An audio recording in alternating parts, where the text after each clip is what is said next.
તમે ધારાસભ્ય છો, કાલે મરી કે તો કોણ જવાબદારી લેશે અમારી? તમે ધારાસભ્ય છો, ધમકીઓ આપે છે એટલા માટે તમને બેસાડે છે. તમને એટલે માણસની જવાબદારી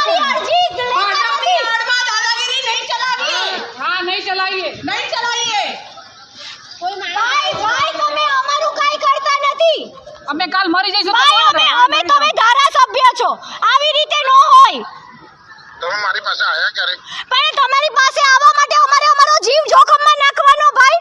5 વખત તમે તમને કેટલી વાર અરજી કરી, તમે ટાઈમ નથી આપતા. તમારા માણસોને કીધું મરવા માટે અમે લોકોએ. તમે ટાઈમ નથી આપતા. આવો આનંદનગર પોલીસ સ્ટેશન આવો હમણાં ને તમને અરજી તમને આજ સવારે ફોન કર્યો તો ભાઈ. આટલું ક્યારે બોલાય કે જ્યારે તમારી પાસે એક પણ ભાઈ આજે તમને ફોન કર્યો તો. 2 મિનિટ અમિતભાઈ 10 વાર તમારે આજે સવારે બી તમને પ્રાંજલે ફોન કર્યો તો સાહેબ. મારી વાત સાંભળો, અત્યારે અમે બધા આનંદનગર પોલીસ સ્ટેશનમાં છીએ. એફઆઈઆર લેતા નથી, તડકાના તપીએ છે સાહેબ, બરોબર છે.